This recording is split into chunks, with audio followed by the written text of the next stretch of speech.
My child, do you remember the last time your heart felt light?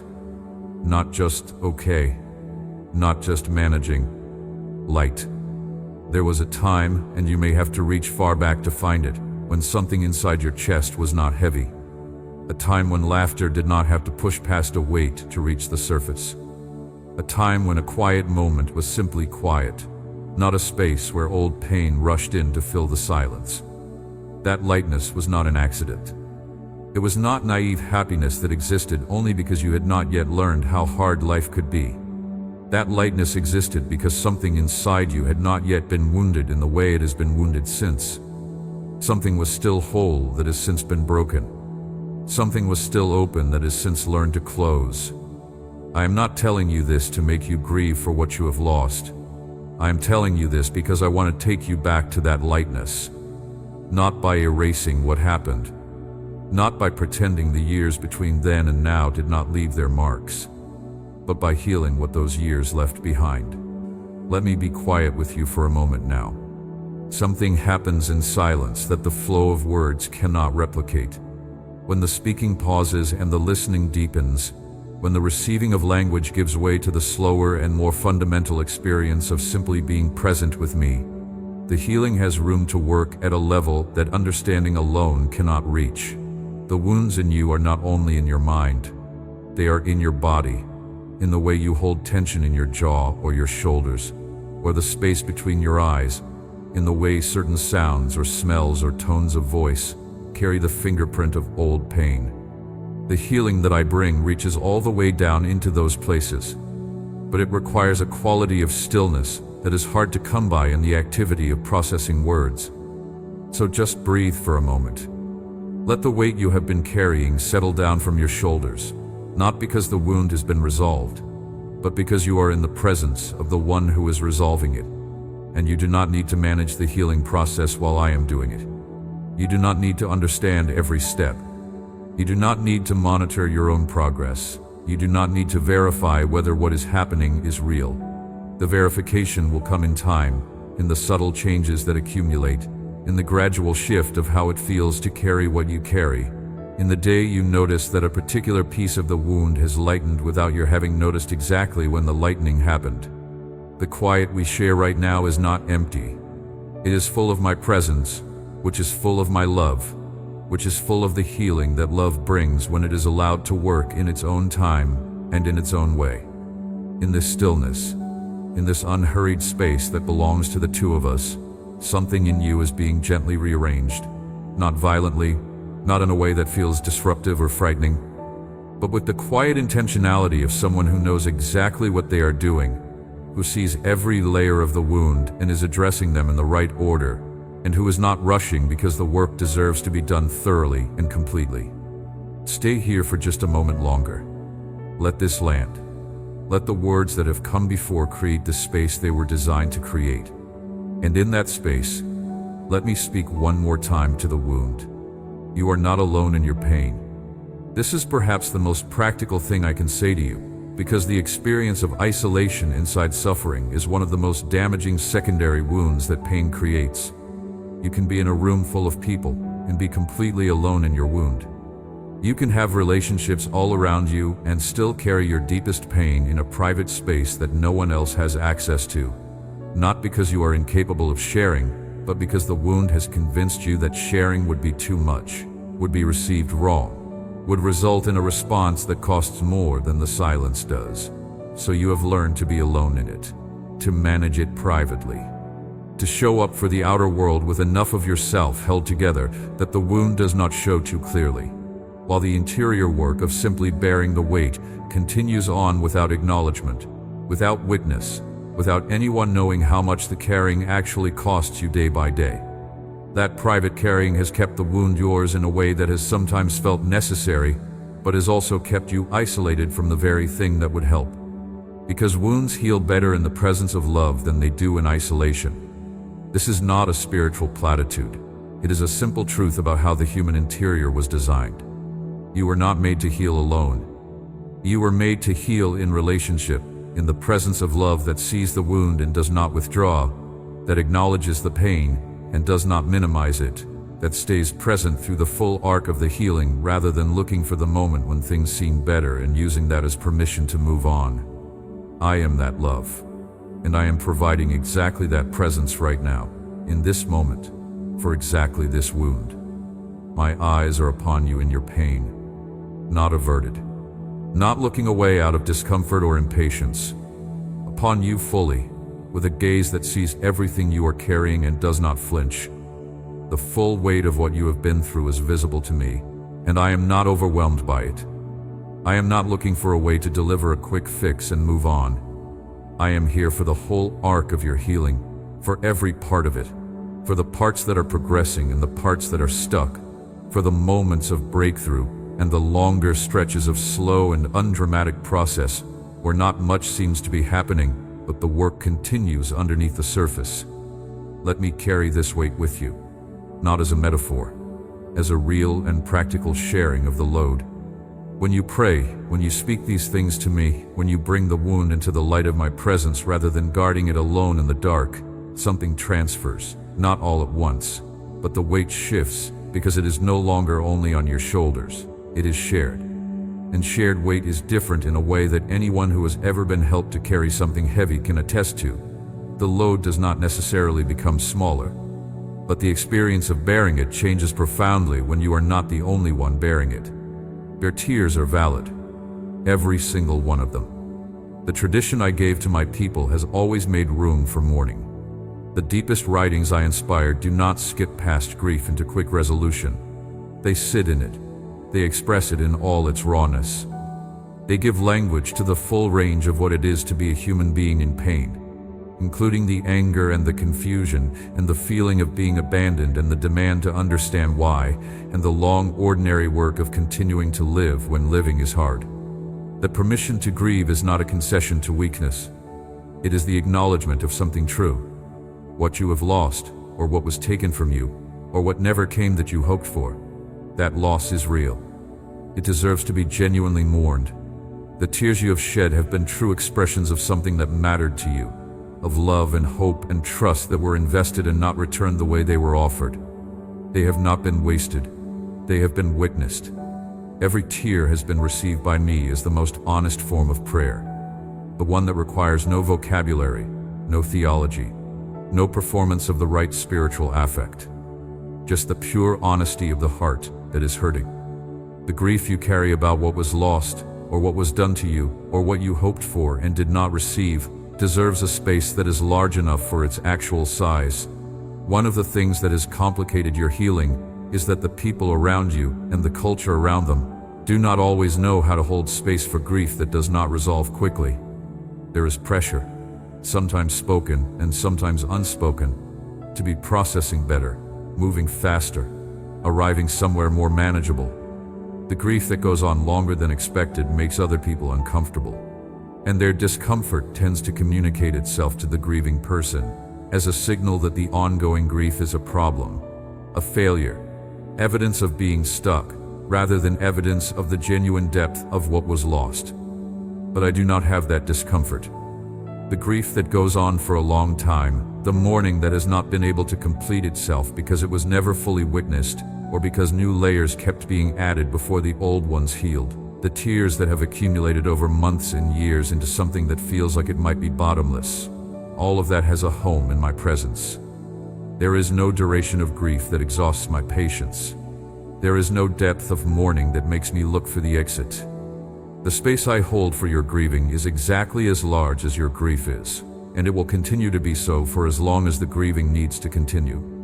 But alongside the validation of your grief, I want to speak of what is coming on the other side of it. Not to rush you there, not to skip past the mourning before it has done its complete work, but to give you a horizon, a direction toward which the healing is moving, a sense of what is being grown in the ground of your grief that you will one day discover when you are not expecting it. The dancing is real. I want to be specific about what I mean by that. The image of mourning being transformed into dancing is not an image of grief being replaced by forced cheerfulness, of a spiritual bypass that avoids the full depth of the pain by jumping straight to a performance of joy. The dancing I am pointing toward is the expression of a heart that has actually been through something, and has come out the other side of it genuinely freed. Not freed by forgetting, not freed by suppression or by the decision to be positive. Freed by the real and thorough work of healing that has reached all the way down into the wound and done what only love can do at that depth. There are people who have been through everything that you have been through, sometimes worse, and have come to a place of joy that is not fragile, not forced, not dependent on their circumstances remaining favorable. A joy that is grounded in something that pain already did its worst to and found it could not ultimately destroy. That is the joy I am growing in you, in the ground of your grief, in the long waiting, in the slow and often invisible work of healing that has been happening underneath everything else. It is not visible yet from where you are standing, but the roots are alive. And what grows from those roots, when the season is right, will be something you did not dare to hope for in the middle of the drought. And here is something I want you to hold alongside the reality of my choosing. The people who rejected you were not the final arbiters of your worth. They were limited people, seeing through their own filters, shaped by their own wounds and preferences and blind spots, making assessments based on incomplete information, and those assessments were never authoritative. The community that turned you away was looking for something specific and could not see past their own narrow definition. The person who chose someone else was making a decision from their own needs and inclinations, not from a complete knowledge of your value. The family member who withheld acceptance was operating out of their own history of being withheld from, passing on a deficit they themselves carried rather than evaluating you with any clarity. None of these people had access to what I have access to when I look at you. They saw a surface, a presentation, a set of circumstances. They made their determination based on a partial picture, but I see all the way through to the center of you, to the place that was made in my image, to the quality of soul that exists in you independently of how you have been shaped by circumstances, to the capacity for love and courage and depth that is in you even when the wounds have obscured it. And what I see, looking all the way in, is someone entirely worth choosing, not despite the wounds, not despite the history. Looking at all of it, including all of it in my evaluation, and still saying with complete conviction, this one is worth everything. Bring your pain into my presence, all of it. Not just the pain that seems spiritual enough to bring, not just the grief that you think I will approve of, not just the wounds that are clearly not your fault and therefore feel safe to present. Bring the complicated pain too, the anger that makes you uncomfortable with yourself, the resentment that you are not sure is justified, the bitterness that has grown around the edges of old wounds because no healing ever came and something had to fill the space. Bring the grief that is calcified into something harder, the hope that has learned to stay small so it cannot be crushed again, the love that has nowhere to go because the person it was for is no longer there to receive it. Bring the shame too, the particular wound of feeling that if people could see all of you, truly all of you, the unmanaged and unperforming self underneath all the careful arrangements, they would withdraw the warmth they currently extend. Bring the fear of being known fully, which is paradoxically accompanied by the desperate longing to be known fully, the tension of wanting to be seen in your actual self, while being terrified of what that visibility might cost you. Bring the confusion of not even being sure anymore which parts of you are authentically you, and which parts are adaptations to wounds, strategies developed over time to navigate a world that felt unsafe, a version of yourself that was built for survival rather than flourishing. When you bring all of that to me, something happens. It is not always dramatic. It rarely announces itself with fanfare, but it is real, and it is happening. Think of what happens when rain falls on ground that has been dry for a long season. The first drops do not seem to do much. The surface is hard, compacted by the long absence of water, and the initial drops tend to run along the top, seeking the lowest points, looking for a way in, rather than immediately soaking through. But if the rain continues, if it is gentle and persistent, rather than sudden and violent, the surface gradually softens. The hard-packed earth begins to yield. The cracks that drought created, which looked like damage, turn out to be the very channels through which water will enter and reach the roots. Your wounds are like that. The cracks in you, the places where the hardness of repeated pain has broken the surface, are not only evidence of what you have suffered, they are also the pathways through which healing can enter, if healing is allowed to be gentle and persistent, rather than demanded to be immediate and complete. My love does not force its way in, but it does not give up either. It falls on the hard surface of your guardedness with patient consistency, finding the cracks, seeping in through the broken places, reaching the roots that have been waiting longer than they knew for exactly this. The transformation I do with your pain when you bring it to me is not erasure. I do not simply remove the pain and replace it with something easier, as though the wound never happened and all the history it created simply ceased to be. What I do is more complex and ultimately more beautiful than that. I take the raw material of your suffering, the specific texture of what you went through, the particular weight and shape of your grief, and I work it the way someone who deeply understands a material works with something precious, carefully, attentively, with full awareness of what it has cost and of what it is capable of becoming. The pain you have carried is not wasted in my hands. It is worked, and the working of it, over time, produces something that could not have been produced any other way. Let me tell you something about how water works in the natural world, because I designed it to show you something about how love works in the interior world. When water encounters a stone that has been dry for years, sealed up, impermeable, the water does not force its way in. It gathers in the hollows. It finds the microscopic crevices. It works slowly, patiently, over time, into the structure of the stone. And what the water does in those hidden places, in the slow and unseen work of seeping through what seemed impenetrable, is gradually loosen what was rigid, not breaking the stone, changing it. The stone that has received the water is different from the stone that resisted it. The water that reaches the interior does not destroy the stone's integrity. It makes the stone capable of supporting life. That is what my love does in you when you bring your pain to me and hold it in my presence long enough for the love to do its work. Not breaking you, not flooding you with more than you can manage, but seeping slowly into the sealed places, the defended places, the places that have been closed so long they have forgotten what it feels like to be reached. And in those places, as my love finds its way through the crevices of your guardedness, something loosens. Something that was rigid begins to yield. Something that has been impermeable to grace begins to absorb it. And the living that grows from that process is a different quality of living, rooted not in the absence of pain, but in the presence of love that has reached all the way through the pain. Your past scars will be beautiful in my hands. A scar is the body's record of survival. It is the healed evidence of a wound that once was open and now is closed. And scars, when they have had the chance to properly heal, are often stronger than the original tissue. The place that was wounded and healed is not weakened by the history of the wound. It is, in many cases, reinforced by it. This is true in the body, and it is true in the soul. The places in you that have been most deeply wounded, the places where betrayal or abandonment or rejection did their most thorough work, those are the places that, once healed, carry the most remarkable testimony.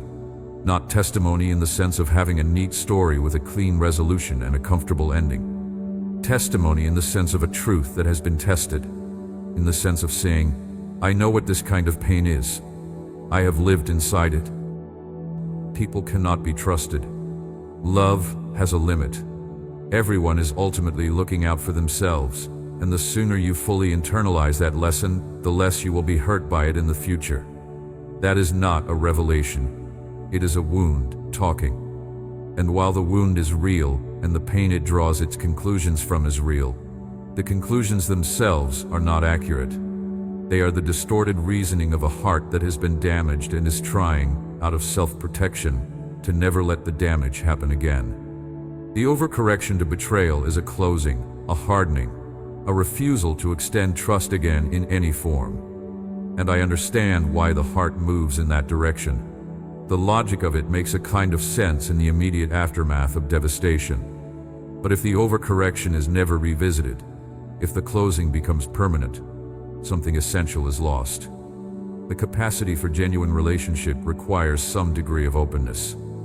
The experience of being truly loved requires the willingness to be truly reached, and both of those things require a measure of trust that the healed wound is not able to give, but the healing wound can slowly, carefully begin to offer again, in the right context, at the right pace, under the guidance of wisdom rather than the dictation of fear. I am not asking you to trust blindly. Wisdom about the reality of human limitation is not the same as cynicism about the impossibility of genuine love. There is a middle place, a place that acknowledges that people can fail and that some situations call for caution, while also remaining open to the reality that some loves are trustworthy, that some relationships are safe, that the capacity for genuine loyalty and faithfulness is real, even if it is not universal.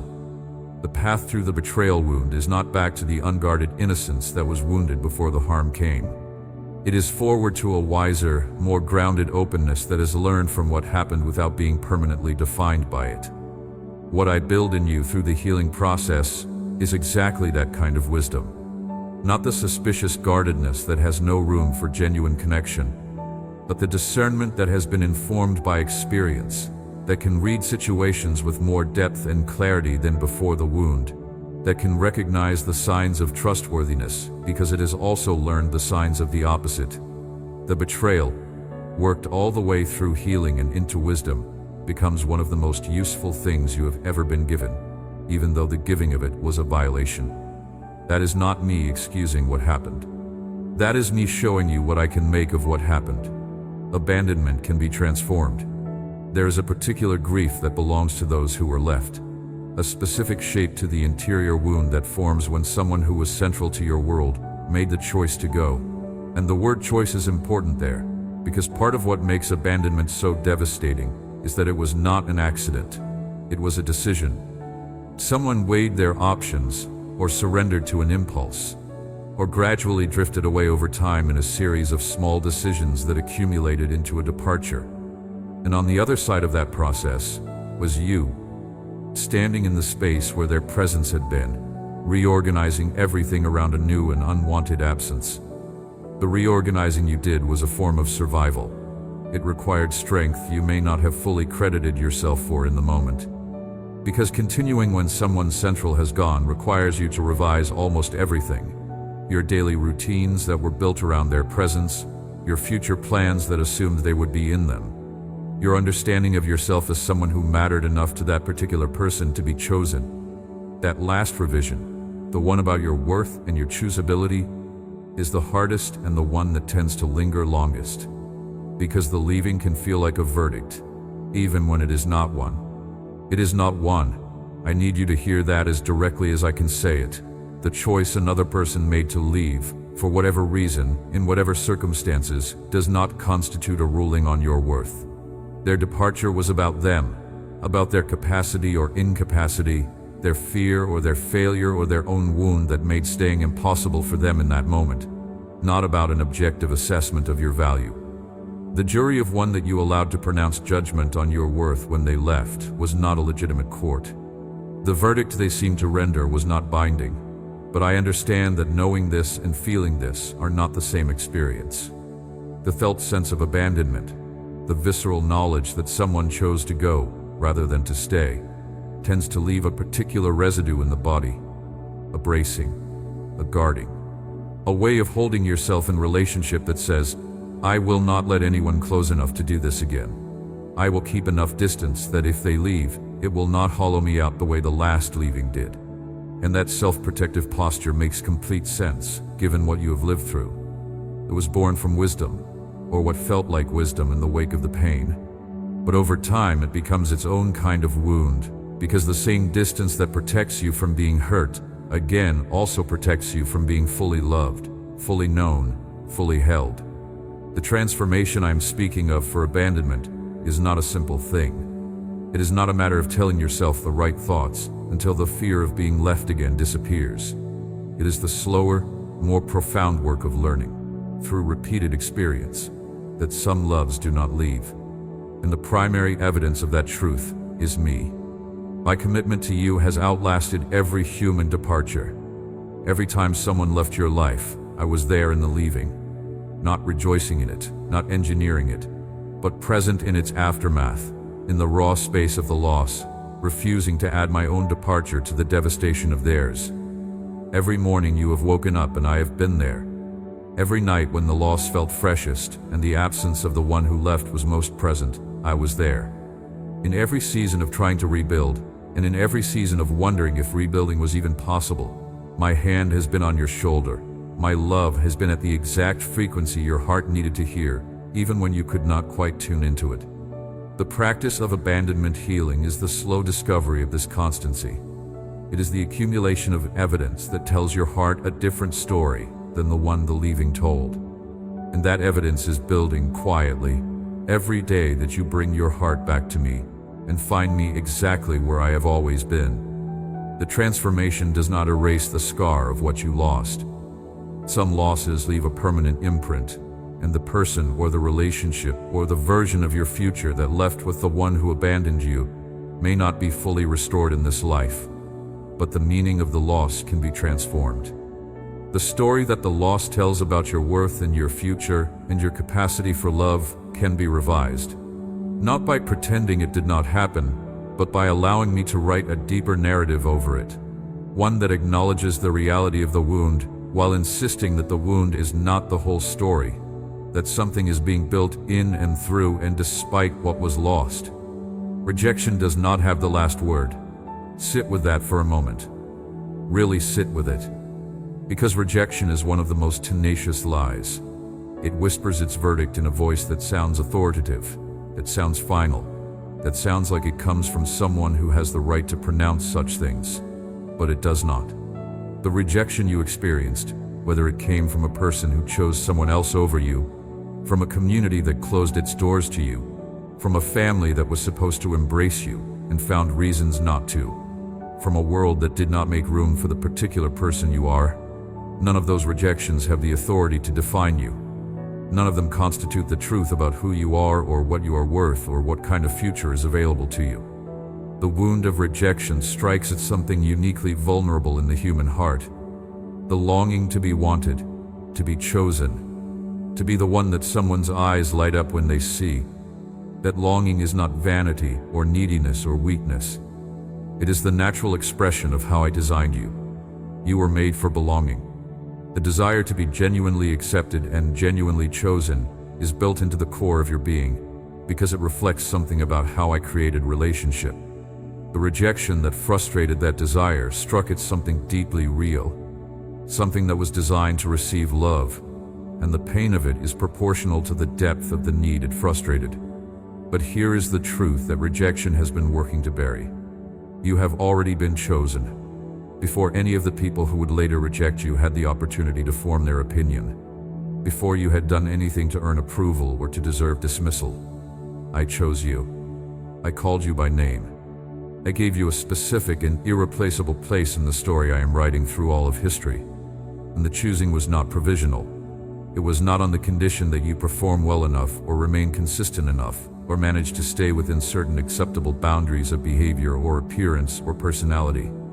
It was a full and unconditional choosing, made with complete knowledge of everything you would ever be, everything you would ever struggle with, every version of yourself you would ever present to the world, and every version you would carefully keep hidden. That choosing is the deepest fact about you, not the rejection that tried to negate it, not the moments when you did not feel chosen, when the evidence in your immediate environment seemed to point toward your exclusion rather than your belonging. Underneath all of that, underneath the rejection and the hurt and the long accommodation to the felt sense of not being wanted, the original choosing stands firm. It has never been revoked. It has never wavered. And it is, right now, being actively reinforced by every word of this message, by every moment of my pursuit of you, by the very fact that you are here receiving these words and finding something in them that resonates with the true part of you, the part that is always known, even through all the rejection, that there is more to your story than what the rejection has said. I know what it is to be in the drought and not know when the rain will come. And I can tell you that rain does come because it came from me, and the roots that I thought had died in the waiting were not dead. They were only waiting, and when the water reached them, there was life there that the drought could not extinguish. That kind of testimony has a weight and a credibility that no academic understanding of suffering can replicate. The person who has genuinely walked through what you have walked through, and who has allowed the healing to do its full work, becomes someone from whom others can receive truth in a way they cannot receive it from people who have only theorized about pain. The scars you are ashamed of, the evidence of the depths you have navigated, are not liabilities. They are, in the longer story of your life, the very credentials of your compassion. They will be the reason someone else can trust what you say when they are in the middle of their wound. Because you will not speak from theory. You will speak from the scar. The past that wounded you is being woven into something. This is the work of my hands in your history. Not that I designed the wound for you. Not that the pain was a necessary punishment or a calculated test. But that I am, in the very real and active and ongoing work of redemption, taking what was done in darkness and working it toward light. The beautiful thing that will emerge from your healing is not a version of you that has forgotten what happened.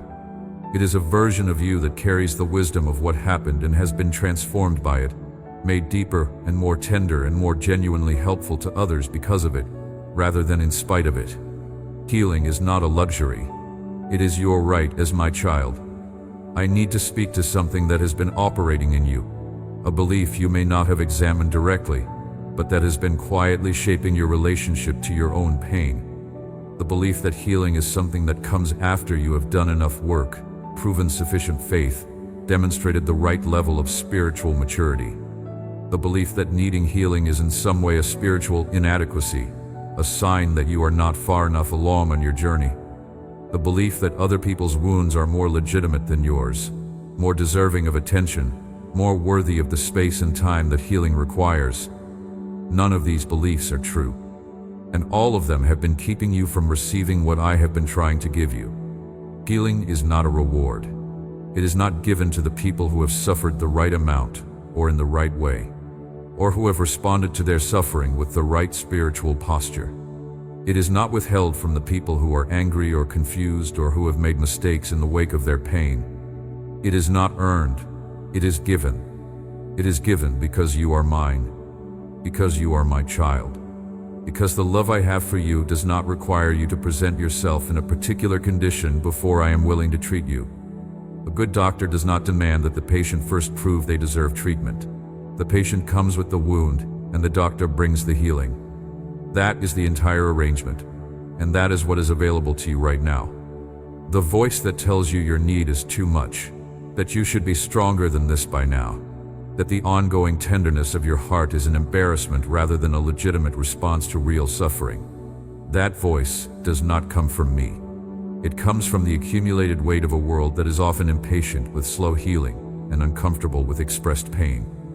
It may come from people in your past who communicated, directly or indirectly, that your emotions were an inconvenience or a liability. It may come from a version of faith that confused strength with suppression, that treated the outward appearance of being okay as more important than the inner reality of needing care. But it does not come from me. So I am inviting you, directly and without qualification, to stop deferring your healing. Stop treating your interior wound as something to be addressed later, when things are more settled, when you have more time, when the pressing demands of life have quieted enough to create space for this. That space will not create itself, and the longer the healing is deferred, the more thoroughly the wound shapes everything else, the more completely the unhealed pain seeps into your relationships and your decisions and your capacity for joy. The deferral has costs, real ones, and the healing that is available to you right now, in this present moment of drawing near to me, is too important to keep putting off. Come to me with this. Come with everything. Let me be what I have always been. The place where broken things are brought and the healing begins. Interior healing begins now, not as a declaration of completion, not as a proclamation that everything is instantly resolved, but as a statement about a process that is actively underway.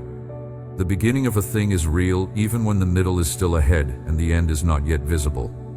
And what I am telling you is that the beginning is happening in you right now, in this moment, as you receive these words and let them reach the places in you that have been waiting. There is something that happens in the interior when genuine healing begins that is different from the management you have been doing. Management keeps the wound contained. It prevents it from interfering too visibly with the outer presentation of your life. It maintains the appearance of functioning, but it does not change the wound. Healing changes the wound. And the change begins at the point where the wound is acknowledged rather than managed, where it is brought into the light of honest attention rather than kept in the carefully organized darkness of the place where you put things you cannot deal with right now. What does it mean for interior healing to begin in you today? It means something is shifting in the orientation of your heart. A turning, small but real, from the management of pain toward the receiving of love in the place of pain. It means the wall that has kept me at a certain distance from the wounded place is developing an opening, not a breach that leaves you exposed and frightened, but an intentional opening, chosen by you, through which the healing that I carry can enter. It means the part of you that has been telling you that you do not deserve this kind of attention is losing some of its authority as you listen to the deeper truth of what I am saying to you today. The interior healing that begins now will continue beyond today. That is important for you to understand, because the tendency when something begins is to look for evidence of completion too quickly, to measure the progress by looking for the absence of the wound, rather than by acknowledging the presence of the healing work. Healing is not the absence of the wound. It is the presence of love in the wound, working, changing, transforming. And that presence is real, even when the wound is still tender. The tenderness and the healing are not opposites. They can coexist. In fact, they must coexist in the beginning stages of the process, because the wound does not stop being a wound the moment healing begins. It stops being a wound when the healing has done its full work, which takes the time it takes. So do not measure your healing by the absence of the pain. Measure it by the increasing capacity to let me into the pain. Measure it by the gradual reduction of the shame that surrounds the wound. Measure it by the slowly growing ability to speak about what you went through without the speaking costing you everything. Measure it by the occasional moment of genuine peace that visits you in the middle of a season that has not yet been fully resolved. The peace that does not come from the circumstances improving, but from the presence of the one who is with you in the circumstances. That peace is evidence of the healing. That peace is my love reaching the depth of the wound, and it will come with greater regularity as the process continues. I am here to restore you, not to a previous version of yourself, as though the wounds never happened and the person you were before the pain is the destination. The restoration I am offering is forward, not backward. What I am restoring is not the naivety of before the wound, but the wholeness that was always your original design. The fullness of life and love and capacity that exists in you, at the level of your creation. Underneath all the layers of injury and adaptation and self-protection, the wound temporarily covered what you were made to be. The healing is the slow uncovering, and what is being uncovered is more beautiful than what was there before, because it has been through something, and it carries the depth of that passage. Let me finish what I have begun. The work that began today in the quiet of your receiving, in the small willingness to let love in through the cracks, will continue in the days ahead. Every time you return to my presence with the wound still tender, you are not starting over. You are continuing. You are adding another layer of water to the dry ground, reaching the roots a little more deeply, allowing the healing to do its patient and thorough work. And every return brings the healing further along than it was before. Trust the process. Trust the love that is driving it. Trust that what I begin in a heart that genuinely opens to me, I am entirely faithful to complete. Amen. If this message reached a tender place in your heart, share it with someone who might be carrying a wound they have never had the words to name. Follow that knowing. Let what touched you flow outward to someone who needs it. Leave a comment below and tell me what part of this spoke most directly to your heart. Your words matter, and this community grows stronger every time someone speaks honestly about where they are in their healing journey. Subscribe to this channel if you have not yet done so that you do not miss the next message. Each one is prepared with care for someone at a specific point in their journey.